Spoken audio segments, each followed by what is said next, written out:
Second year में या final year में हैं, फर्स्ट ईयर के हैं या सेकेंड ईयर के, वो लोग इन क्वेश्चंस से या इनकी डेफिनेशन से मैं जहां तक समझता हूँ काफी हद तक परिचित होंगे। बट स्टिल हम इसे देखेंगे एक बार, बिकॉज आज की हमारी एक्सपेरिमेंटल क्लास है कि ऑनलाइन ठीक रहेगा या कैसा रहेगा हमारे लिए।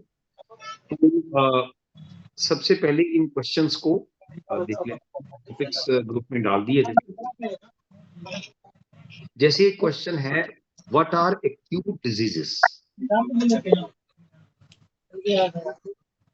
What is the difference between acute diseases and chronic diseases. ये एक क्वेश्चन जो है वो कॉमनली आया है। अब इसी से ही हम स्टार्ट करेंगे, बिकॉज रिलेटेड है सभी, लेकिन वो किस फॉर्म में आए हैं वो मैं साथ साथ लेता रहूं। एक्यूट डिजीज जो है, जैसा नेचुरोपैथी डिफाइन करती है, acute disease is any disease which develops quickly. It is intense or severe in nature and lasts for relatively shorter period. तीन चार विशेषताएं हैं कि ये एकदम से क्विकली आएगी, बड़ी इंटेंस होगी और क्विकली ही फिर ये चली जाएगी, ये लंबे समय तक नहीं रहती। That is the definition of acute disease. अब इसका एग्जांपल क्या है? फीवर, बुखार आता है अचानक, 102, 103, 104, अब मेडिसिन नहीं ले रहे तो चढ़ता है और फिर वो उतर जाता है। कोई बुखार सालों साल नहीं चलता जनरली। इसी तरह से वूपिंग कफ, अचानक से खांसी होनी शुरू हो गई और खांसते खांसते बुरा हाल हो रहा है और फिर वो कुछ दिनों में ठीक भी हो जाती है। देन कॉमन कोल्ड, नाक बह रहा है आपका, बड़ा बुरा हाल हो गया, एकदम से इंटेंस होता है 2-3 दिन के लिए, जो उसका पीरियड है 3 दिन 5 दिन, and then it goes. Vomiting, बड़ी सीवियर वॉमिटिंग हो रही है, 2 आएंगी, 5 आएंगी, 7 आएंगी, सो क्विकली आएगी, शॉर्टर ड्यूरेशन के लिए होगी, इंटेंस होगी। सो इस तरह से लूज मोशंस भी ऐसा बुरा हाल हो जाता है, कहीं जा नहीं सकते, एकदम से बुरा हाल होता है और फिर वो ठीक भी हो जाता है। तो ये 5 चीजों को हम खास तौर पर एक्यूट डिजीजेस में लेते हैं। मैं दोबारा से बोल देता हूं, fever, whooping cough, common cold, vomiting and loose motions. ये कई बार आपको शॉर्ट आंसर में पूछ लेते हैं, वो व्हाट आर आवर 5 फ्रेंड्स, तो इनको 5 दोस्त कहा गया है। खैर एनी हाउ, अब नेचुरोपैथी के हिसाब से ये हमारे दोस्त हैं जो क्यों आते हैं? ये आते हैं to detoxify our body from the accumulated foreign matter. मैंने पिछली क्लास के अंदर काफी शुरू में बताया भी था कि हमारा ना 3 तरह का सिस्टम है, 3 टियर सिस्टम। दोज जो बिल्कुल ही नेचर के हिसाब से चलते हैं, उनकी बॉडी अपने आप ही जो फॉर्मेशन होती रहती है फॉरेन मैटर की, उसको निकालती है। वो लोग जो थोड़ा बहुत गड़बड़ करते हैं, कभी कभी चाउमीन खा ली, कभी कभी कुछ ले लिया, ज्यादा नहीं करते, उनके लिए ये एक्यूट डिजीजेस हैं। और जो बहुत ज्यादा बुरा हाल में रहते हैं, फिर वो क्रॉनिक हो जाती हैं और फिर उनका लंबा ट्रीटमेंट चलता है। एनी हाउ, विषय से ना भटके हम। तो जब भी फॉरेन मैटर हमारी बॉडी में एक्यूमुलेट हो जाता है, तो बॉडी का जो नेचुरल सिस्टम है, नेचर का बनाया हुआ, ईश्वर का बनाया हुआ, वो उससे लड़ता है। आपके घर में कोई घुस जाए तो आपको नहीं घुसने दोगे ना, निकालोगे। बॉडी उसे निकालती है, और इस निकालने के अंदर जो प्रोसेस है, उस प्रोसेस में जो ये हम जिसको डिजीज कहते हैं, इनफैक्ट ये डिजीज नहीं है, दे आर आवर फ्रेंड्स जो आए हैं उसे बाहर निकालने की। That is the way out, जैसे हम लोग इसको बोलते हैं। हिपोक्रेटस, जिसको हम फादर ऑफ नेचुरोपैथी कहते हैं, फादर ऑफ उसको मेडिकल साइंसेस भी कहा जाता है, मेडिसिन भी कहा जाता है, क्योंकि हम नेचुरोपैथी में जा रहे हैं। तो क्वेश्चन फिर से एक आ गया, who is father of naturopathy? तो दैट इज हिपोक्रेटस। हिपोक्रेटस ने एक बड़ी अच्छी बात की, जैसे सुभाष चंद्र बोस जी ने कहा था, तुम मुझे खून दो, मैं तुम्हें आजादी दूं। ऐसा ही एक सेंटेंस उनके साथ बड़ा पॉपुलर हो गया। इसके ऊपर पूछते भी हैं, कई बार 1 नंबर का क्वेश्चन भी आता है, गिव मी फीवर, ये हिप्पोक्रेटस जो फादर ऑफ नेचुरोपैथी हैं, उनका कहा हुआ बड़ा मशहूर वाक्य है, तुम मुझे बुखार दो, मैं तुम्हें स्वास्थ्य दूंगा. So this statement itself shows a fever friend. Health चाहिए तो बुखार दो, ये मांग रहा है आपसे हमारा father of naturopathy. So this in short was the definition or explanation of acute disease. अब chronic disease, because question दोनों के डिफरेंस का आया था, तो एक बार हम दोनों को समझ लें तो डिफरेंस अपने आप ही उसमें क्लियरिफाई. नाउ क्रॉनिक डिजीज क्या है? जब इस एक्यूट डिजीज को हम, जो दूसरी ब्रांचेस हैं हमारे मेडिकल साइंस में, because they go by the word of medicine, इसके लिए दवाई दो, इसमें दो, उसमें दो, चाहे किसी भी उसमें, मैं किसी पर्टिकुलर का नाम नहीं लेता. वो मेडिसिन क्या करती हैं, जब हम अपनी डिजीज को प्रोलॉन्ग्ड सप्रेस करते जाते हैं मेडिसिन डाल डाल के उसको, तो उस मेडिसिन क्या उसका कारण होता है? उन्होंने सिर्फ आपके सिम्टम्स को रोकना है. खांसी बंद हो जाए, नाक बहना बंद हो जाए, फीवर ना रहे, क्यों हुआ ये नहीं देखें. तो आपके सिम्टम्स को बंद करेंगे जब, तो अंदर से रूट कॉज तो बाहर नहीं आया. मैं आपको एग्जांपल देता हूं आपको. हमारे घर में चोर आ गया, हम बाहर हैं, हमें पता लग गया, हमने बाहर से कुंडी लगा दी. भाई अब चोर अंदर है, हमने बंद कर दिया, पर चोर तो अंदर ही है ना. और दूसरा, आप सोचो कि अंदर घुस के गले से पकड़ के निकाल, वो रेजिस्ट करेगा, लड़ेगा आपसे. तो ये फर्क है नेचुरोपैथी में या अदर साइंस में. वो कुंडी लगा देते हैं बाहर, चोर अंदर ही है, और हम चोर को निकाल के घर को सुरक्षित करते हैं. This is the basic difference between naturopathy and other science. तो coming to the question, chronic disease, जब आप उस चोर को बाहर से कुंडा लगा के अंदर ही रहने देते हो लंबे समय तक, तो then that acute disease turns into a chronic disease. अब डिफरेंस भी इसी तरह से आ गया. हमने क्रॉनिक डिजीज में देखा क्विक है, ये क्विक नहीं होती. ये लंबे समय तक आपने स्ट्रेस किया तो वो कन्वर्ट होता है एक्यूट का क्रॉनिक. तो ये एकदम से नहीं आती, उतनी इंटेंस नहीं होती. जैसे वो तो थोड़े समय के लिए आई, एकदम से बड़ी इंटेंस होगी. एंड जो आपकी एक्यूट डिजीज है वो जल्दी क्योर हो जाती है, क्रॉनिक कभी भी जल्दी क्योर नहीं होती. ये डिफरेंसेस हैं जो हम देखते हैं इसके. सो अस्थमा है, जैसे ब्रोंकाइटिस था, खांसी होती थी, ठीक है, लेकिन आपने सिम्टम्स को दबाया और वो लॉन्गर रन में आपका अस्थमा बन गया. डायबिटीज हो गई, ट्यूबरकुलोसिस हो गया, आर्थराइटिस हो गया, ये सारी हमारी क्रॉनिक डिजीजेस हैं. लेकिन इनका कारण क्या? आपने कई बार किसी सिम्टम्स को दबाया है और वो जो अंदर रह गया था वो क्या बन के निकलता है, डायबिटीज बन के निकला या कैसे निकला. ये जरूरी नहीं कि खांसी से जैसे अस्थमा हुआ तो ये इसी से ही होगा.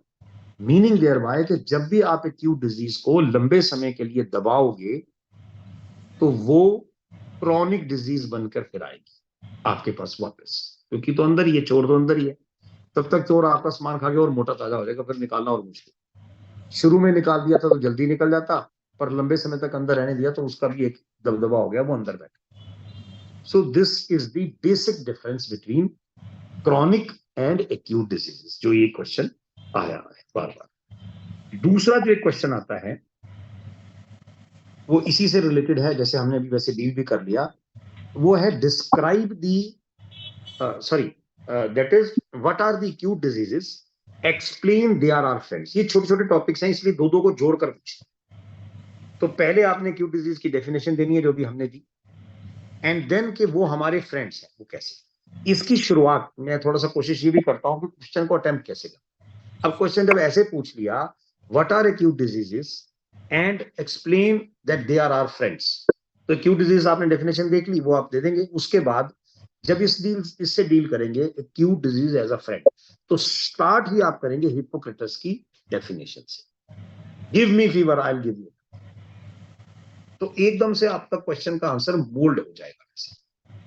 नाउ ये हम अब जब इसको डील करते हैं तो हमारा नेक्स्ट होगा कि हम ये जानते हैं कि सारा समय हमारे शरीर में फॉरेन मैटर प्रोड्यूस होता रहता है. हम जो अच्छी चीजें भी खा रहे हैं उनमें भी कुछ ना कुछ चीजें ऐसे जो हैं जो थोड़ा थोड़ा थोड़ा थोड़ा करके फॉरेन मैटर को बीच में एक्यूमुलेट करते हैं। नाउ जो मैंने शुरू में बात की थी कि 3 टियर सिस्टम, पहला सिस्टम क्या है, वैसा व्यक्ति जो बिल्कुल नेचुरोपैथी के हिसाब से रहता है, he lives a life of nature, तो उसमें रहने वाले व्यक्ति को कुछ नहीं करना होता।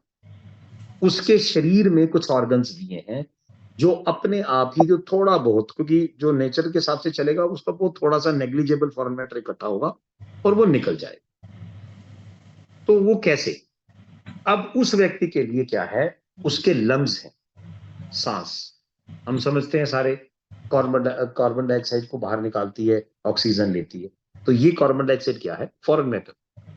स्किन, स्किन फॉरेन मैटर को कैसे निकालता है, in the form of sweating, पसीना। इंटेस्टाइन्स, स्टूल, जो खाया पिया आपका जो भी फॉरेन मैटर बच गया, जो वेस्ट है जिसकी बॉडी को जरूरत नहीं है, वो स्टूल बन के, बच्चे जिसे पॉटी कहते हैं उस वे में बाहर आता है। देन किडनीज, किडनीज उसमें जो लिक्विड है उसको यूरिन बना के निकालती है।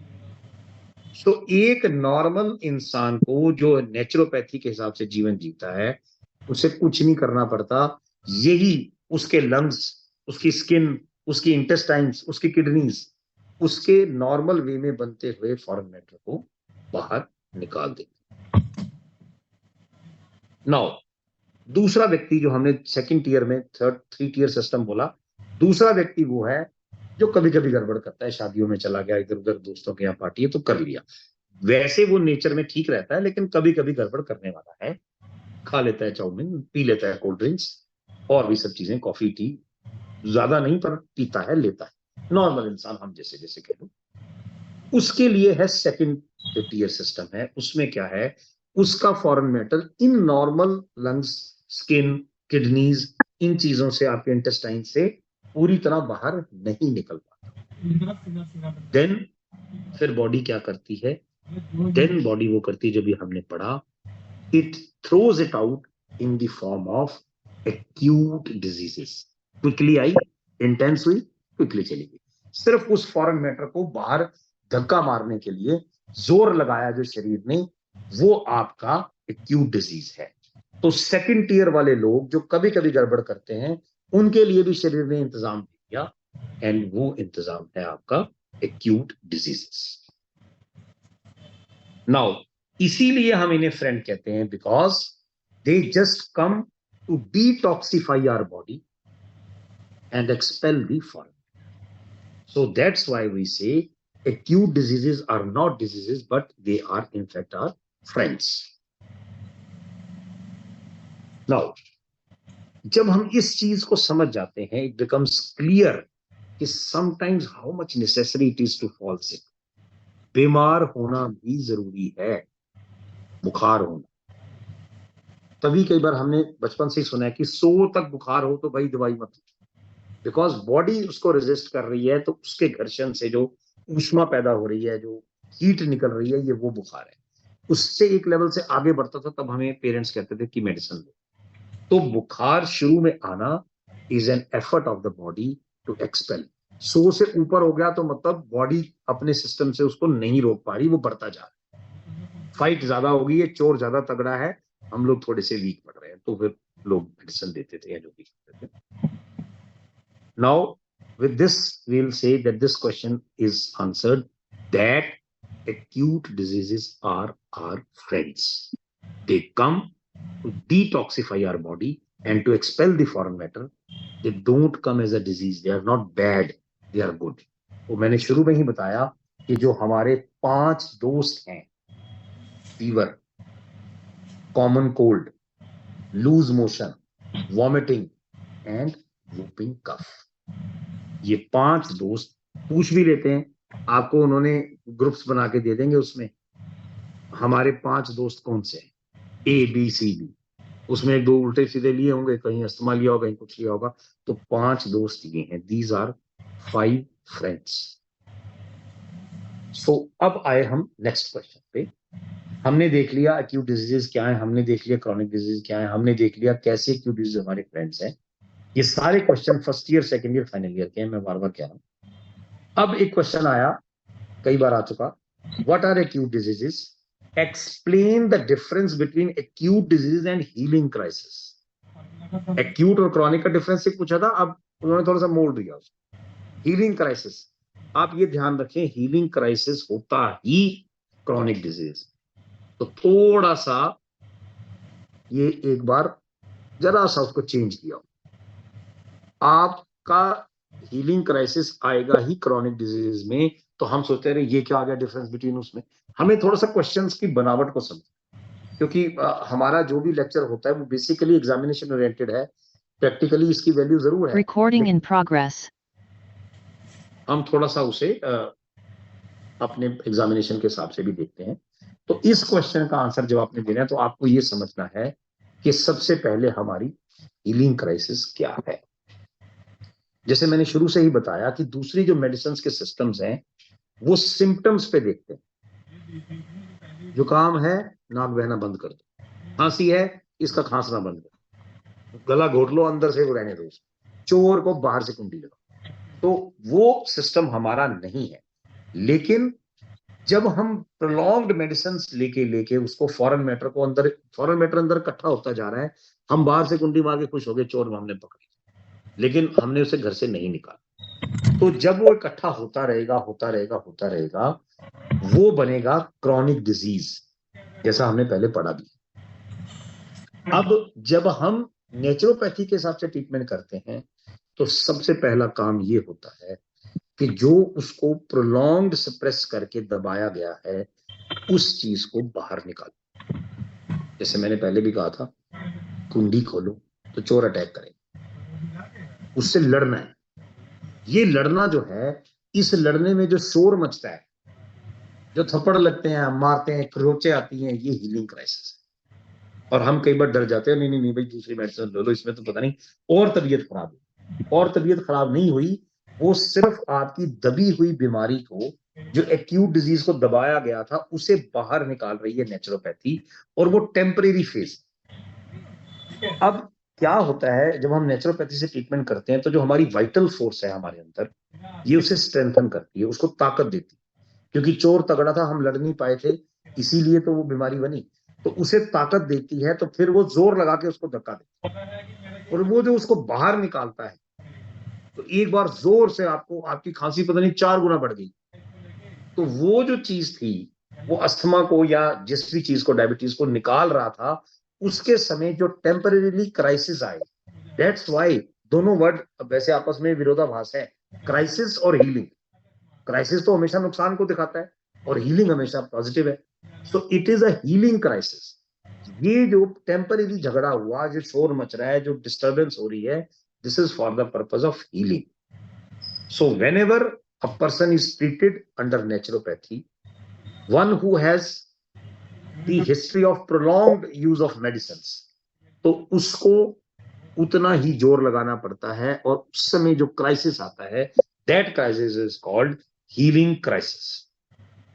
शुरू के कुछ दिनों के लिए ये होता है। पर्पस है रियल डिजीज को जड़ से खत्म, इसलिए ये हीलिंग क्राइसिस आया। तो इसे हम टेम्परेरी क्राइसिस भी कह सकते। नाउ अब जो आदमी बहुत समय से, देखिए आपके पास एज अ नेचुरोपैथ कोई कब आया, मैं जी 25 सालों से बीपी की गोली खा रहा हूं जी, मैं 15 सालों से डायबिटीज की गोली खा रहा हूं, तो वो उतना ही हीलिंग क्राइसिस ज्यादा होगा। जितना जल्दी आएगा हीलिंग क्राइसिस कम होगा, जितना लेट आएगा हीलिंग क्राइसिस ज्यादा। एक बात ध्यान रखें, हीलिंग क्राइसिस नेचुरोपैथी में हमेशा 7 के पहाड़े से चलता है। ये बड़ी इंपॉर्टेंट बात है, बिकॉज हमारे ये पॉइंट्स होंगे जो हमें स्कोर दिलाएं, हमने ये चीज लिखी कि नहीं लिखी। तो जब हम इस क्वेश्चन को अटेम्प्ट कर रहे हैं हीलिंग क्राइसिस को, तो ये बताना बड़ा जरूरी है, healing crisis comes in this cycle of 7 step. 7, 14, 21, 28, 35, 42, 49, 52, 63, 56, 60। ये क्या है? ये कितना लंबा आप दूसरी मेडिसिन ले रहे थे, कितना आपकी क्रॉनिक डिजीज अंदर घर कर चुकी है, कितना जोर लगेगा उसको निकालने में, उतना ही हीलिंग क्राइसिस आपको उतने दिन के लिए चाहिए। जब हीलिंग क्राइसिस आता है, we should not panic, rather we should support our body at this period. ये बेसिक समझ लेते हैं हम, हमें अपने पेशेंट को बताना होता है कि भाई आएगा, जोर लगेगा, लेकिन ये मत समझना कि भाई ये क्या हो गया, एकदम से दाने दाने जी मेरे शरीर पर हो गए। अरे हो गए, ये निकल रही है बीमारी बाहर, इसलिए हो। तो that is why now this is the concept. हमने समझा हीलिंग क्राइसिस क्या है, एक्यूट डिजीज में हीलिंग क्राइसिस होगा ही। So healing crisis is the best friend of chronic disease. Chronic disease होगी तो निकालने में जो प्रोसेस लगेगा, जो शक्ति लगेगी, वो तकलीफ जो होगी, वो है हीलिंग क्राइसिस। वो लोग लकी हैं जो हम इस चीज को फर्स्ट ईयर के अंदर समझते हैं। हमने अब ये फाइनल ईयर में आके इसको इतनी अच्छी तरह से एक्सप्लेन करना सीखा। पहले जब हम आए थे तो हमें भी कुछ ज्यादा नहीं पता। तो यहां से जो स्टार्ट से पकड़ रहा है वो और अच्छा कर सकता है आने वाले से। Anyhow, एक क्वेश्चन एक और आता है, बेसिकली फाइनल ईयर वालों को भी आता है और उसमें भी आता है। This question is describe the foreign matter theory of doctor Henry Lindlahr and prove why acute disease are our friends. तो अब अभी हमने देख लिया ये कर क्या रहे हैं। ये क्वेश्चंस क्योंकि छोटे हैं इसलिए दो क्वेश्चंस को जोड़ रहे हैं, क्योंकि नंबर देने के लिए इनको भी चाहिए जोड़ कि कुछ तो लिखो। तो फजूल लिखने की जरूरत नहीं है। आपने अगर पर्टिकुलर पॉइंट्स लिखे हैं, आप अपने में ही लगे हुए हैं। अगर आपने वो मेन पॉइंट्स दिए हैं तो दैट इज स्कोरिंग। चाहे आपने 5 लाइनों में ही आंसर दी, आपने लिखा ये 7 के पहाड़े में आता है, आपने लिखा मेरे पास कौन से हैं, आपने लिखा कि ये खासियत है क्रॉनिक डिजीज के लिए अगर आप हीलिंग क्राइसिस की बात कर रहे हैं, और आपने लिखा कि ये डिटॉक्सिफाई कर रहा है बॉडी। ये 4-5 बातें आपने लिखी, फिर चाहे आपने आधे पेज में और आपने 4 पेज भर दी और काम की उसमें चीज ही नहीं है, तो देन वो स्कोर हमें मिल नहीं सकता। अब हम आते हैं लास्ट जो हमारा आज का, क्योंकि मैंने कहा था ये आज का सिर्फ हमने सिर्फ एक तो एक्सपेरिमेंटल रखना था और दूसरा हमने 3 सालों को लेके चला। तो इससे फर्स्ट ईयर के भी, सेकेंड ईयर के भी, फाइनल ईयर के भी एग्जामिनेशन के हिसाब से एक बड़े इंपॉर्टेंट क्वेश्चन का हम आज डिस्कशन कर रहे हैं। तो अब हम आ गए, हम क्या घबरा जाते हैं, अरे फॉरेन मैटर तो पता है पर इसकी फॉरेन मैटर की थ्योरी हेनरी लिंडलर की क्या है, बस यहीं फंस जाता। यहां वो जो चीज चाहता है मैं वो आपको बताऊंगा, बिकॉज मैंने कई बुक्स में पढ़ के इसको निकाला, आम में हमें नहीं मिल रहा है। डॉक्टर हेनरी लिंडलर, ये जितना हमें ओखा लग रहा है, या सॉरी मैं पंजाबी में पूछ गया, जितना मुश्किल लग रहा है ये अदरवाइज उतना ही इंटरेस्टिंग आंसर है इसका। फॉरेन मैटर के बारे में डॉक्टर हेनरी लिंडलर की थ्योरी क्या है। पहले तो हेनरी लिंडलर है क्या, ये हम सब जानते हैं नेचुरल। ये एक अमेरिकन, ये बात क्योंकि अब आंसर के हिसाब से बता रहा हूं कि पहले तो उसका ओरिजिन पता लगे। Henry Lindlar, doctor Henry Lindlahr was an American and in the beginning he was a top class allopathic doctor. खुद भी ये एलोपैथी का डॉक्टर था, लेकिन ये उस थर्ड टीयर के लोगों से बिलोंग करता था जो 24 घंटे बर्गर ही खाएंगे, चाउमीन ही खाएंगे, जंक फूड ही खाएंगे। उनको, हमारे बच्चे भी आजकल कई ऐसे हो गए हैं कि खाना नहीं उनको पसंद आता, उनको बाहर की ऐसी चीजें पसंद। तो फर्स्ट ईयर में तो लोग खाते ही नहीं, सेकंड ईयर में कभी कभी खाते हैं पार्टीज में, और थर्ड ईयर वाले खाते ही। तो doctor Henry Lindlahr was the third tier person, जो उन लोगों में से था जिसको 24 घंटे, बिकॉज डॉक्टर था, बिजी शेड्यूल था, समय कम मिलता था, तो वो ऐसी ही चीजें जंक फूड ही खाकर गुजारा करता था।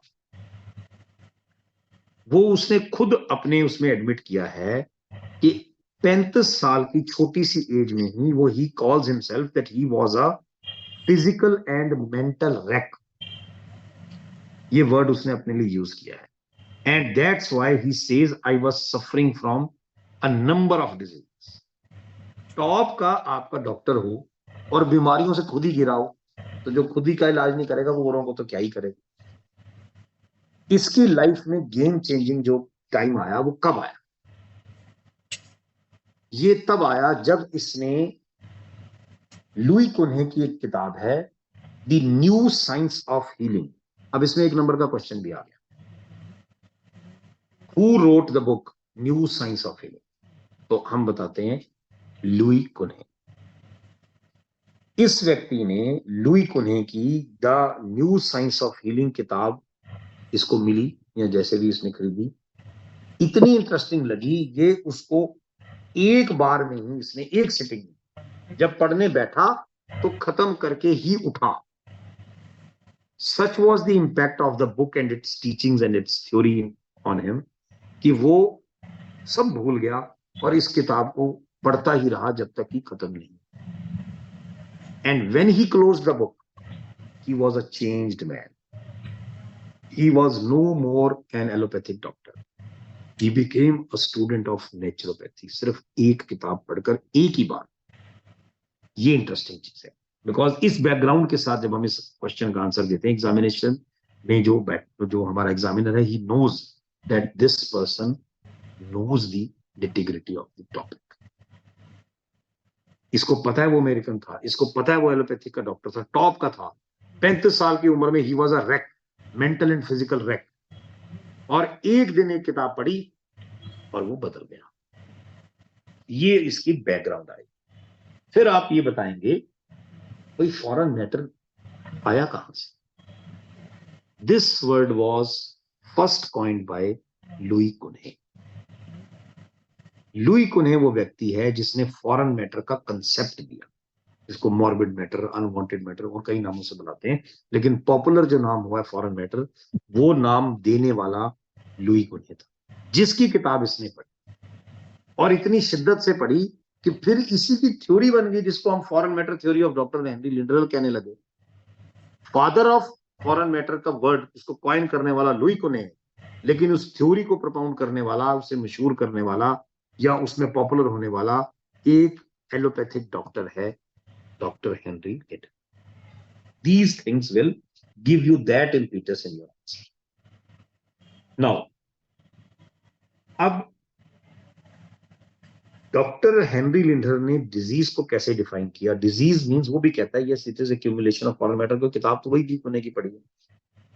He says that disease is the natural and inevitable result of violation of nature's laws. ये उसका मेन क्रक्स। डिजीज क्या है? Disease is accumulation of foreign matter, okay, लेकिन ये एक नेचुरल, ये होगा ही होगा जब आप नेचर के लॉज को अफेक्ट करेंगे, जैसे मैं करता हूं।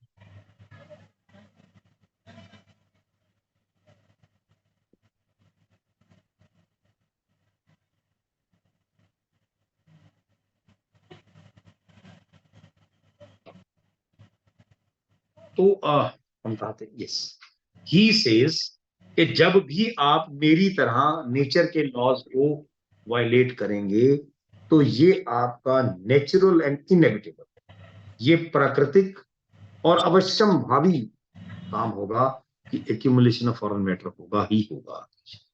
इसकी थ्योरी का ये इंटेग्रल पार्ट।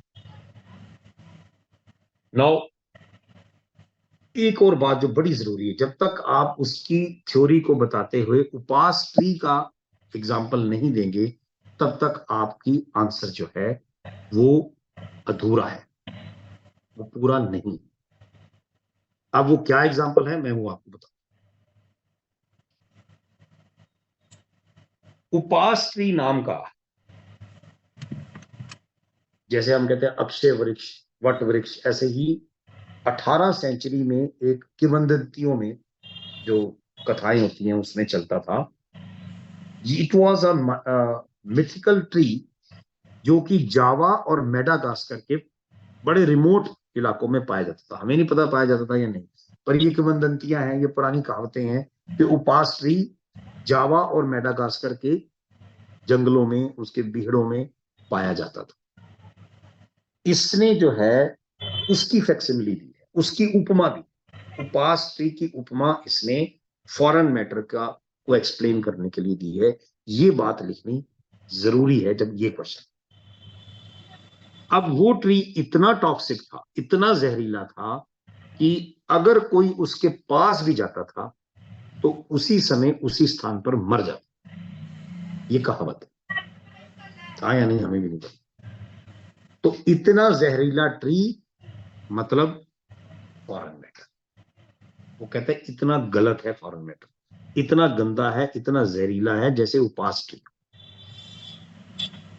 सर ये रिपीट करोगे प्लीज आप दोबारा से मैं करता हूं। जब हम इस क्वेश्चन का आंसर देते हैं कि describe the foreign matter theory of doctor Henry Lindner, हमने लिंडनर के बारे में बताया, वो कैसे चेंज हुआ ये बताया, फॉरेन मैटर किसने दिया ये बताया। Then we come to the crux कि डॉक्टर हेनरी लिंडनर ने फॉरेन मैटर की फैक्सिमिली, इसकी उपमा उपास ट्री से दी है। यहां से हम इस क्वेश्चन को फिर डील करना शुरू करते हैं, कंक्लूडिंग पार्ट। और उपास ट्री क्या है? ये मिड 18th सेंचुरी यानी कि 1750 के आसपास में बड़ा मशहूर था कावतों कि जावा और मेडागास्कर के रिमोट एरियाज में एक ट्री पाया जाता है उपास ट्री करके नाम से।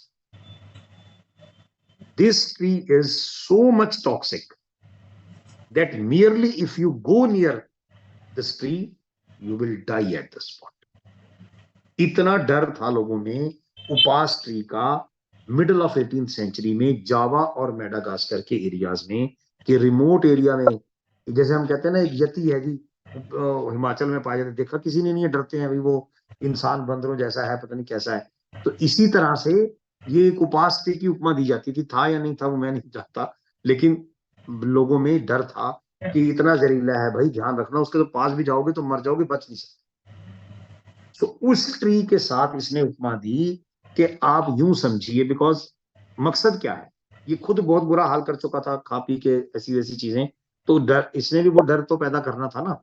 तो इसकी थ्योरी जो है ये कहती है कि इतनी बुरा है आपका फॉरेन मैटर जितना कि उपास ट्री हुआ करता था मिड 18th सेंचुरी में, इतना टॉक्सिक है।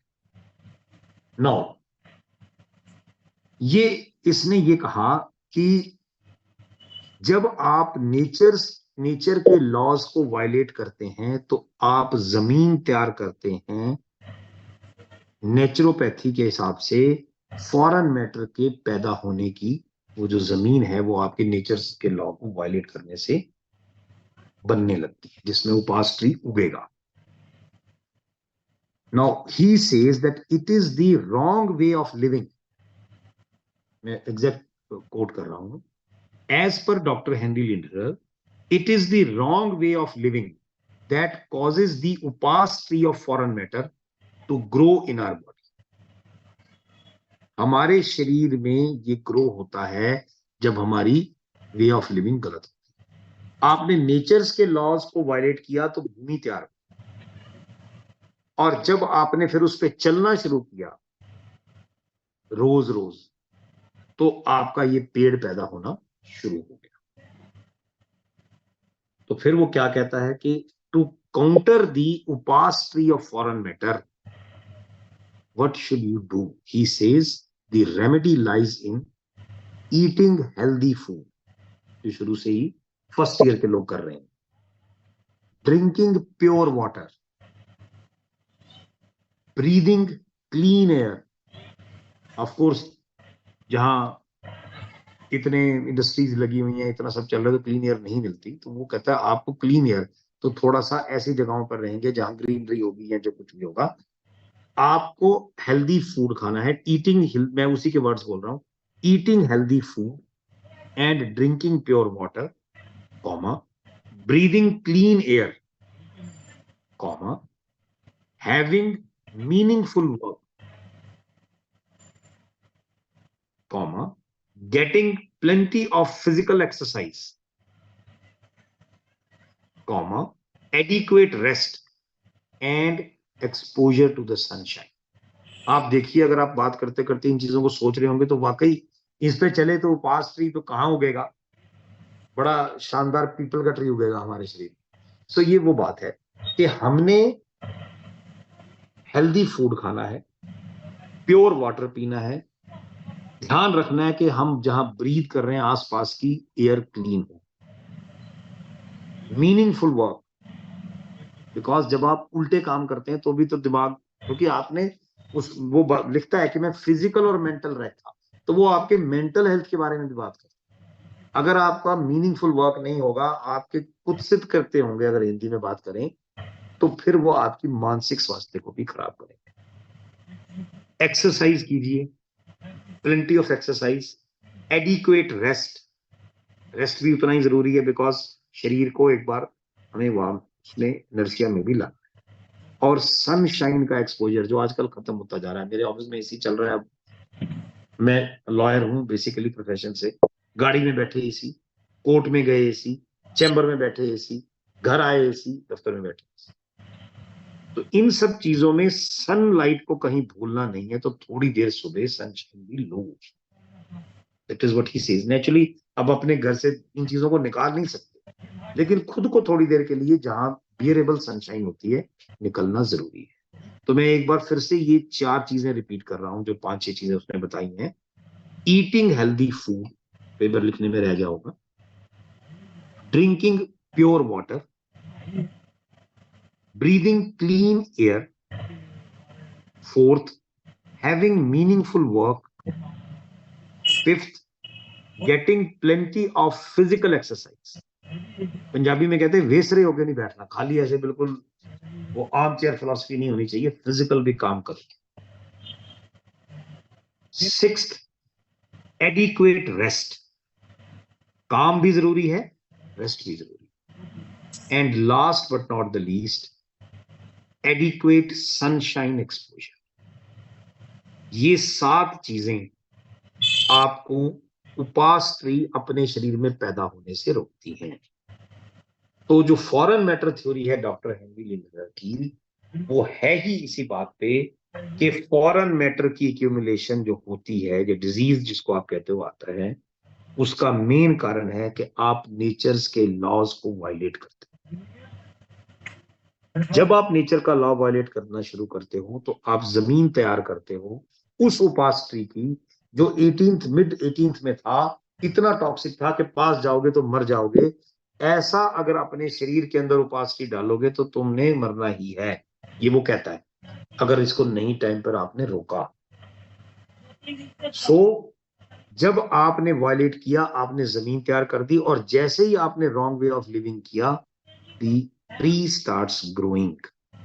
और फिर वो 7 तरीके जिससे आप इस ट्री को या तो पैदा होने से रोक सकते हो, और अगर पैदा हो गया तो फिर इसे नष्ट कर सकते हो। That is the foreign matter theory of doctor Henry Lindner. जब तक पता नहीं होती, क्वेश्चन ऐसा आ जाता है तो हम कहते हैं भाई ये नहीं आता, फॉरेन मैटर तो पता है क्या है, पर ये इसकी थ्योरी क्या है ये हमें नहीं। तो उपास ट्री का एग्जाम्पल दिए बगैर इस क्वेश्चन का हल नहीं निकलता। सो दिस वाज दी, आज हमने 40 मिनट के अंदर तीनों सालों को कैटर कर लिया, और हमारे ऑलमोस्ट 18-19, बीच में 20 भी हो गए, 2 शायद सही चले गए, तो 20 एक लोग हमारे इकट्ठे हुए हैं। मैंने जैसे कहा भी था, at least so far as the topic is concern, that is all. ये हमारा क्वेश्चन यहाँ हल हो गया है। अब हमने ये थोड़ा सा देखना है, अपनी चर्चा हमने ग्रुप में चलाएंगे। एक जो डॉक्टर सुनीता गुप्ता है शायद नाम, डॉक्टर गुप्ता ज्यादा मैं कहता हूँ तो डॉक्टर साहब कहता हूँ, नाम भूल गया हूँ, हमारी उसमें है, उन्होंने कहा था फिजिकल लो, रिकॉर्डिंग करो, और साथ साथ लाइव भी स्ट्रीम करो।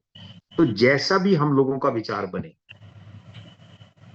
इफ देखिए मेरा पर्पस, मैं तो इसमें कोई पैसे तो कमा नहीं रहा हूं, मेरा प्रोफेशन पैसे कमाने के लिए एडवोकेसी, लेकिन हाँ, ये कोई इसे अच्छा कहे या बुरा कहे, लेकिन सोच ये है कि हम एक परिवार हैं। इस बार ये जो चक्कर चले, इस कारण से हम लोग इकट्ठे हुए, हम एक दूसरे के लिए कुछ कर सकें। तो मैंने अगर कुछ चीज तैयार की हुई है, मैं आप लोगों के साथ बांट सकूं, ये मेरा स्वार्थ कह लो या निस्वार्थ कह लो, जो भी कह लो, वो इतना ही। तो अगर मैं इस काबिल हो पाया हूं, पहुंच पाया हूं कुछ ऐसा करने में, ये सब्जेक्ट को हम डिस्कस करते हैं ना जब, तो आसान हो जाता है और इंटरेस्टिंग हो जाता है। और अगर हम अपने अपने आप में पढ़ते हैं, हम कोई अब उस टाइप के लोग तो भी है नहीं, शुरू शुरू के बच्चे जैसे थे, अब हम लोग मेच्योर हो चुके हैं, हमें पता है एक दूसरे से ज्ञान बांटने से बढ़ता ही। आपको मैंने बताया तो पता नहीं शायद ये क्वेश्चन मेरा पहले इतना नहीं था, अब पक्का हो। अब मैं उपास ट्री को नहीं भूलूंगा, नहीं भूलूंगा कैसे वो बना। तो जब हम आपस में डिस्कस करते हैं तो हम दोनों का भला होता है, इतना कुछ स्वार्थ जरूर है कि मेरा रिपीट करने से मेरा थोड़ा सा मेरे अंदर भी तह बैठ जाएगी उस क्वेश्चन के आंसर। तो अब हम लोगों ने ये डिस्कस करना है बाद में अपने ग्रुपों के अंदर कि अगर हमारे सफिशिएंट मेंबर्स हो जाते हैं फर्स्ट ईयर के, सेकंड ईयर, Recording stopped. हम ये समझ के चलें कि ये एक सैंपल था आज का, तभी मेरे को ऐसा टॉपिक मिल गया जो तीनों को, कई बार जब आप एक अच्छा काम करो तो ईश्वर भी आपकी हेल्प करता है, ऐसा टॉपिक मिल गया जो तीनों ईयर्स को कैटर करना है। एक ही बार में, एक ही क्लास में हमने तीनों सालों को पढ़ लिया, तीनों सालों के लिए हो गया। और फाइनल ईयर वालों के लिए इसलिए भी जरूरी है बिकॉज आप अपना सिलेबस देखें, फर्स्ट ईयर वाले तो चलो ठीक है वो तो करेंगे, सेकंड ईयर वालों को लिखा है आपको फर्स्ट ईयर और सेकंड ईयर दोनों का क्वेश्चन पूछे जा सकते हैं, और फाइनल ईयर को कहा है कि आपको तीनों साल की पूछे जाते हैं। अब ये जो क्वेश्चन आया ये फर्स्ट ईयर का क्वेश्चन है, इस सेकंड ईयर में भी आ रहा है, थर्ड ईयर में भी आ रहा है। तो हम लोगों के लिए जो थर्ड ईयर के स्टूडेंट्स हैं उनके लिए तो बेनिफिट ये होगा कि इसी के तहत हमारी साथ साथ फर्स्ट ईयर और सेकंड ईयर की तैयारी होती है। और फर्स्ट ईयर और सेकंड ईयर वालों के लिए तो चलो है, अगर हमारे थोड़े से भी स्टूडेंट्स हो जाते हैं तो सेपरेट क्लासेस हम स्टार्ट करेंगे, वरना हमारी फाइनल ईयर की क्लासेस तो चल ही रही हैं। अगर ये आइडिया सबको सूट करेगा तो हम फिजिकल करके सेक्टर 16 में ही, और उसी का ऑनलाइन उसको ऑन एयर भी भेजेंगे और रिकॉर्डिंग भी करेंगे। अनिरुद्ध जी ने कहा था कि मैं रिकॉर्डिंग कर लूंगा, वो शायद कर भी रहे हैं आज, मुझे नहीं पता। तो इस तरह से हम इस चीज को लेकर चल सकते हैं। अगर ये वर्थ लगती है तो भाई जरूर करेंगे, वरना फाइनल ईयर की तो चल ही रही है। फर्स्ट ईयर सेकंड ईयर के लिए अगर कुछ लोग हो जाते हैं, दे आर इंटरेस्टेड, दे से कि यस वी आर इंटरेस्टेड, मेरे साथ होगा, मुझे तीनों सालों का पता लग जाएगा, मैं अच्छी तरह से पेपर दे पाऊँ। और सबसे बड़ी बात है कंसेप्ट क्लियर। हमें लोग, हमारे रिश्तेदार सोचते हैं नेचुरोपैथ है, कुछ पूछ रहे हैं हमें पता ही नहीं। अब फॉरेन मैटर जब बताएंगे उसको, और उपास ट्री का एग्जांपल देंगे कि मिड 18th सेंचुरी में जावा और मेडागास्कर में हुआ करता था, रिमोट एरियाज में, वहां की किंवदंतियों के हिसाब से, तो पता लगता है सामने वाले को यार इसको पता। और यही चीज अब आप उसमें लिखते हैं तो एग्जामिनर कहता है यार इसे 2 मार्क्स, इसको पता। तो एग्जामिनर वाला सेल्फिश इंटरेस्ट ले लो, अपनी नॉलेज का इंटरेस्टेड ले लो, कैसा भी ले लो, उसमें जब हम मिलजुल कर, इसमें कोई बड़ा या कोई छोटा नहीं, मैं भी आप जैसा स्टूडेंट ही हूँ, पर हम जब मिलकर एक क्वेश्चन को, एक टॉपिक को डिस्कस करते हैं, आपको भी मुझे भी, मेरा थोड़ा सा एफर्ट ज्यादा है कि मैं पढ़कर उसको आपसे करूंगा, आप लोग सुनेंगे, हम लोग आपस में डिस्कशन करेंगे, कोई सवाल होगा या कुछ भी होगा, जहां तक मेरी तौफीक होगी, मेरी हैसियत होगी, मैं जवाब भी दूंगा, और उसी जवाब में हम कुछ और चीजें निकाल। तो इस तरह से इस चीज को लेकर चलने का एक नोबल एफर्ट मैं स्टार्ट कर रहा हूं या करना चाह रहा हूं। सबका अगर सहयोग होगा, आप ग्रुप में लिखेंगे, अलग अलग आपके ग्रुप बनेंगे, तो मैं बिल्कुल रेडी हूं, क्योंकि हफ्ते में एक ही बार करना है, इतना समय तो मैं निकाल लूंगा। ये 3 क्लासेस के 3 लेक्चर हमारे हो जाएंगे, कहेंगे तो ऐसा हो जाएगा, फिजिकल रिकॉर्डिंग और वो सब हो जाएगा, वरना फाइनल का हमने ये सोच लिया हुआ है, बिकॉज डॉक्टर से भी, डॉक्टर गुप्ता जी से बात हुई और सबसे बात हुई, बंसल साहब भी कह रहे थे, पता नहीं आज आए हैं कि नहीं, कि हमें ऑफलाइन अच्छा लगता है, तो ऐसा काम करें, ऑफलाइन ऑनलाइन सब कुछ हो। फाइनल ईयर के लिए तो हम ये करेंगे, ये हमने सोचा, बाकी फर्स्ट ईयर और सेकंड ईयर वाले भी अगर कहेंगे तो उसी हिसाब से हम लोग उसे चला। तो आई थिंक अब इससे ज्यादा बोलूंगा तो फिर मैं नेता बन जाऊंगा कि मैं भाषण दे रहा हूँ। टॉपिक हमारा खत्म हो गया, मेन बात हमने कह दी, और बाकी जैसा ग्रुप डिसाइड करेगा उस हिसाब से मैं अपनी सर्विसेज देने के लिए तैयार हूँ। मेरा स्वार्थ सिर्फ ये है कि मेरी थोड़ी सी रिवीजन हो जाए, और मैं अपने जो लार्जर फैमिली, अगर उसमें किसी के काम आ सकता हूँ तो मेरा जीवन भी धन्य होगा। हमारे को नेचुरोपैथी सिखाती यही है, हम वसुदेव कुटुंबकम के उसमें चलते हैं कि सारा विश्व ही हमारा परिवार है। तो अपने परिवार के लिए कोई किया तो इसमें कोई बड़ाई नहीं, ना मेरे अंदर किसी चीज का घमंड है, सिर्फ मेरी समझ लीजिए सेवा करने का तरीका है। हर आदमी किसी न किसी तरीके से करता है। आज ये डॉक्टर सरबजीत कौर की, डॉक्टर, मैंने, आपने देखा होगा, आपने ब्रैकेट में लिखा है, जब आप किसी चीज को ब्रैकेट में लिखते हैं मतलब आप वो कर रहे हैं, अभी आप बने नहीं, तो आप लिख सकते हैं डॉक्टर ब्रैकेट में लिखेंगे तो that means you are doing this practice doctor. तो इस तरह से कर कर हम लोग अगर इसको लेकर चलते हैं तो अपनी अपनी सर्विस, आज डॉक्टर सरबजीत कौर की सर्विस ये रही कि उन्होंने हम लोगों के लिए हमें प्लेटफॉर्म दिया जूम का, मेरे पास नहीं था ये डाटा रूटा कुछ भी, मैंने अपनी तरफ से कोशिश की आपसे बांटने की। आप लोगों जितनों ने नहीं भी सुना उनसे बता सकेंगे, कल को अगर कोई मिलता है आपका क्लोज ग्रुप में है तो आप उसे आप एक्सप्लेन करें। तो मीनिंग देयर बाय कि हम अपने कंसेप्ट को अच्छी तरह कर सकें। हम अगस्त खत्म हो रहा है, सितंबर, अक्टूबर, नवंबर, दिसंबर, 4 महीने रह गए। इन 4 महीनों में अगर हम रेगुलरली अपनी चीजों को चलाएंगे तो बहुत अच्छा हम अपना सिलेबस कवर कर पाएंगे। इधर से जब हमारा सेंटर अपनी क्लासेस शुरू करेगा, हम लोग वहां पर ऐसे नहीं बैठे होंगे कि पता नहीं क्या पढ़, 4 सवाल अपने टीचर से पूछ पाए। तो anyhow with this I take your leave. कोई क्वेश्चन है तो 2-4 मिनट अभी हम रुके हैं, आप चाहें तो पूछ सकते हैं कोई भी चीज इनसे रिलेटेड, जो भी सवाल आज हमने। Hello sir. हाँ जी। हेलो सर, जैसे आप बता रहे हैं कि अलग अलग क्लासेस भी हो सकती हैं, तो अगर हम कॉमन क्लासेस करते हैं first year, second year and third year की, तो उसमें सारा सिलेबस कवर हो जाएगा या फिर उसमें मतलब भी? नहीं, मैं वही बात कह रहा हूँ, असल में है क्या, कुछ टॉपिक्स तो ऐसे हैं जो 2 साल में आते हैं, मतलब फर्स्ट ईयर में भी है, सेकंड ईयर में भी है, कुछ ऐसे जो सेकंड ईयर में, फाइनल ईयर में भी है, कुछ ऐसे हैं, जैसे आज का टॉपिक था बहुत कम, जो 3 सालों में।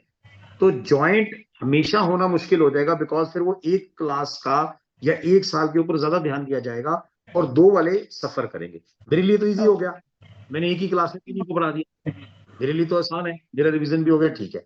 लेकिन शायद मैं जस्टिफिकेशन अपने उन फ्रेंड्स के साथ नहीं कर पाऊंगा जो फर्स्ट ईयर और सेकंड ईयर वाले हैं, क्योंकि मैं फाइनल में मेरा फोकस रहेगा ना, मेरा खुद का भी फाइनल है, तो बस वो एक दिक्कत है। इसलिए हमें अलग अलग करना पड़ेगा। अगर हमारे कुछ फैमिली मेंबर्स इस तरह के 4-5 कुछ भी हों, मतलब एटलीस्ट 2-3-4 हों कि मुझे भी लगे कि मैं इतना 1 घंटे के लिए पढ़ रहा हूँ, तो वहां बताने वालों कुछ तो सुनने वाले हैं। Yes, thank you sir. Thank you. और कोई क्वेश्चन अगर किसी को है तो? Good evening sir. Good evening जी। सबसे पहले तो आपको आपकी तस्वीर बड़ी आ रही थी, आप बड़े मनोयोग से लिख रहे थे, मैं देख रहा था, मुझे अच्छा लग रहा था। इससे मेरे को भी शक्ति मिलती है कि हाँ भाई, मैं ऐसे ही नहीं बोल रहा, कोई सुन रहा है उसे। नहीं, सबसे पहले तो सर आपको इस सेशन के लिए बहुत बहुत थैंक्स। आपने बहुत इंटरेस्टिंग तरीके से चीज़ों को क्लियर किया है। जब हम पढ़ते हैं तो बहुत सारी चीज़ें समझ में नहीं आती हैं, लेकिन जब आपने पॉइंट वाइज बात की ना कि इस पॉइंट को मेंशन करना रिक्वायर्ड है, जरूरी है, और क्यों जरूरी है वो भी आपने मेंशन किया। जी। तो मुझे ऐसी फीलिंग आ रही है कि आपने जितना पढ़ा है शायद उसका 80% तो मैं एज इट इज रिपीट कर सकता हूँ। अरे वाह, तो ये तो, इसका मतलब ये आपकी बुद्धि की शक्ति है। ये आपके पढ़ाने का तरीका है जिसकी वजह से हमें ये फीलिंग आ रही है। अच्छा, एक वर्ड जो मेरे को क्लियर नहीं हुआ सर, आपने डॉक्टर का नाम लिया जिन्होंने फॉरेन मैटर थ्योरी के बारे में।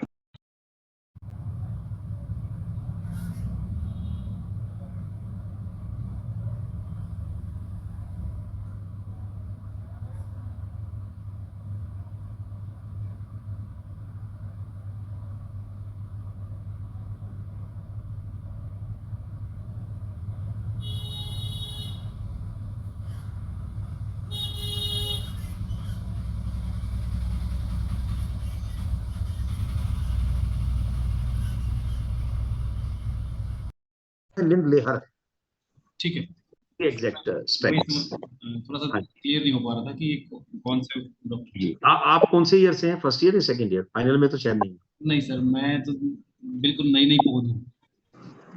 अच्छा, फर्स्ट ईयर में, जी जी जी। तो बड़ा, आपको तो बड़ा साधुवाद, बड़ा।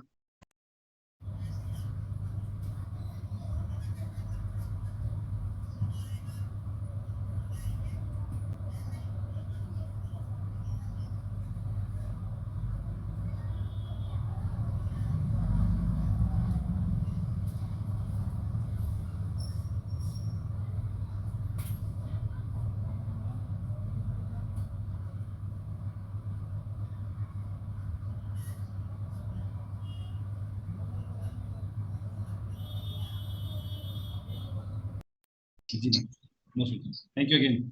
आपका शुभ नाम बताएं जरूर। ओके, मैंने आरोग्यम लिखा हुआ है बट मेरा नाम बलजीत सिंह है। अच्छा जी, हाँ बलजीत सिंह, शायद हमारे उसमें भी, आप हमारे उसमें भी आए थे शायद। हाँ, वो एग्जैक्टली। आपके नाम उसमें था, जी जी जी। जी जी। सो पेशे से मैं टीचर हूँ, लेकिन अच्छा, मौका मिल रहा है। टीचर आप हैं, पढ़ा मैं आप। बिल्कुल बिल्कुल। जी जी जी। ठीक है sir, thank you. Thank you जी। जी। बेदी जी बहुत बहुत धन्यवाद। बस भाई साहब, हाँ सैल्यूट हाँ, आपके लिए। प्रवीण कमाल जी, की आप, बात है, कमाल। आपके तो नाम में ही प्रवीण लिखा है, प्रवीण मतलब कुशल।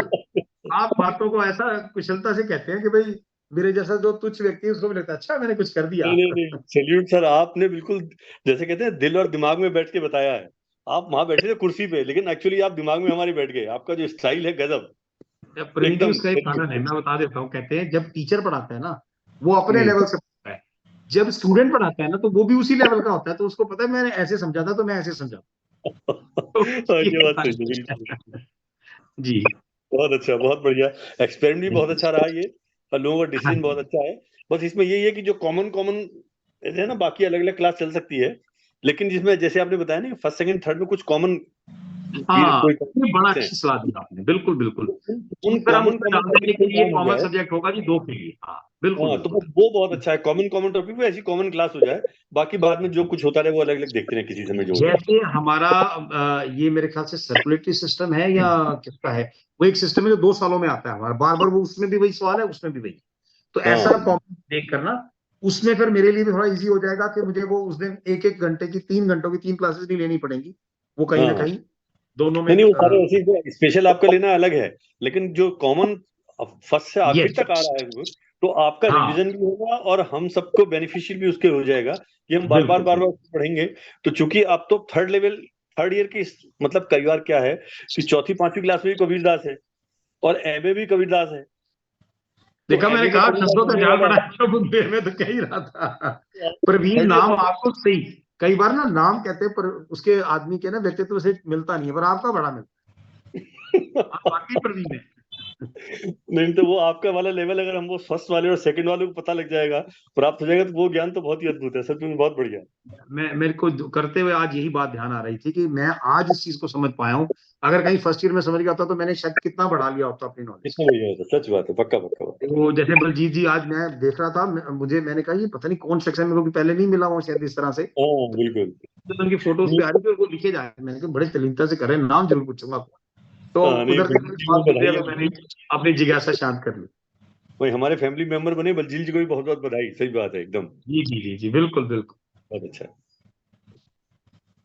तो मेरे ख्याल से कोई सवाल किसी का रह गया हो तो लेते हैं, नहीं तो फिर। अच्छा, पास ट्री की स्पेलिंग जरा बता जी, क्या है वो पास ट्री की स्पेलिंग, क्या लिखी है इसमें? हाँ यस, UPAS। यूपीएएस, अच्छा, उपास ट्री है ये। हाँ, उपासना से उपास बना। उपास, हाँ। और ये है मेडागास्कर और जावा की लैंग्वेज में है ये। जी, लैंग्वेज जावा और लैंग्वेज मेडागास्कर के रिमोट एरियाज में ये किंवदंती चलती थी कि हाँ भाई ये है। अंदर बड़ा जंगलों में ट्री है, बड़ा जहरीला है, जाते ही बस उसके हाँ पास पहुंचो और मर जाओ। हाँ, उन्हीं उन्हीं की लैंग्वेज में होगा ये कुछ, उसका मतलब जो निकलता जी हुआ, जी जैसे जी हमारे बिल्कुल बिल्कुल। पीपल है, अब ये नीम है। पता नहीं हेनरी लिंडल जो अमेरिकन था, उसने कहाँ पढ़कर और उसको कहाँ से देखिए मिलाया, अगले बिल्कुल मेहनत बिल्कुल। करते थे, और हाँ टॉप का हाँ, एलोपैथी का सर्जन होकर वो कहाँ आ गया इधर। पक्का पक्का। सो तो ये चीजें हमारे लिए भी बड़ी इंस्पिरेशनल हो जाती हैं जब ये बहुत हम। बहुत बहुत कुछ ऐसा ही डेफिनेटली। होगा जैसे हमारे यहाँ कहते हैं ना कि रात को पीपल के पेड़ के नीचे नहीं सोना चाहिए, भूत रहते हैं, ये जी रहते हैं। तो ऐसे जी कुछ मतलब किसी चीज को से दूर रखने के लिए कुछ बोला गया होगा, ताकि आप हाँ उस चीज से यस थोड़ा सा दूर रहें, क्योंकि बिल्कुल साइंटिफिक बिल्कुल। नॉलेज लोगों को कम समझ में आती है, तो थोड़ा सा डरा के रखना जरूरी है लोगों ज्यादा समझ आता है जी। को, वो जल्दी समझ में आ जाता व्रत, है। देखिए व्रत रखना बड़ा अच्छा है, अपने शरीर के सिस्टम को हम रिजुविनेट करते हैं, लेकिन उसको किसी ईश्वर से जोड़ दिया जी आप इनसे करें, भगवान शिव प्रसन्न होते हैं, तो आदमी बिल्कुल उसके लिए कर लेगा। तो शिव बिल्कुल तो बिल्कुल। आपकी भावना से, आपकी अंदर की फीलिंग से ही प्रसन्न हो जाएंगे, वो तो भोले हैं, लेकिन आपको बताने के लिए ऐसे कर दिया ताकि आप उनको खुश करने के लिए से भाई अपने शरीर का ध्यान रख लो, कहना तरीका एकदम ही है। तो कुछ बिल्कुल ना बिल्कुल। कुछ इंस्पिरेशनल देकर उनको किया जाए। बिल्कुल। पर ऐसी मीनिंगफुल टॉक हुई, मुझे बड़ा मजा आ रहा है, मतलब हम लोग बात कर रहे हैं, नहीं नहीं नहीं, बलजीत जी। बहुत अच्छा बिल्कुल। हाँ, इसमें बीच में एक मैडम का भी क्वेश्चन आया था, मैं नाम तो मैंने नहीं देखा कौन थे वो, उन्होंने भी पूछा था। तो लाइव अगर क्लास रहती है ना जी, फिर नॉलेज भी बढ़ती है, बिकॉज ये नॉलेज समूह बढ़ती है मंथन हुआ था ना, उसमें जहर भी निकला और उसमें अमृत भी निकला।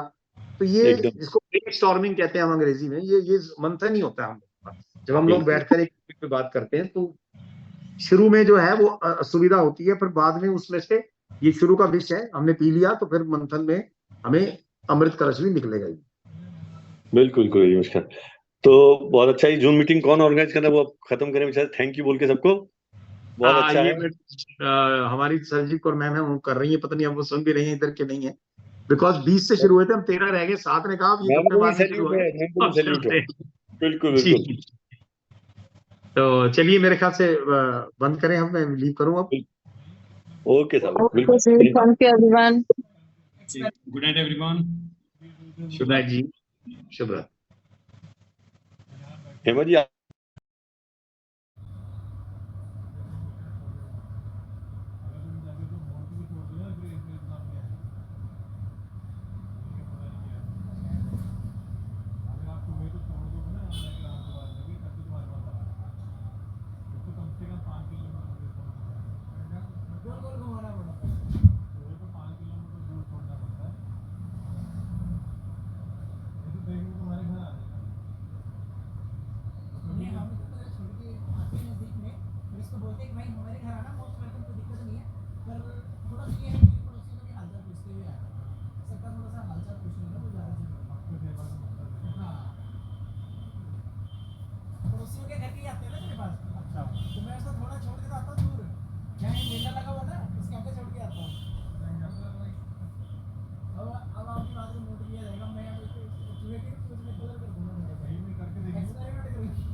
घर वाले को दोबारा बता क्या हो गया।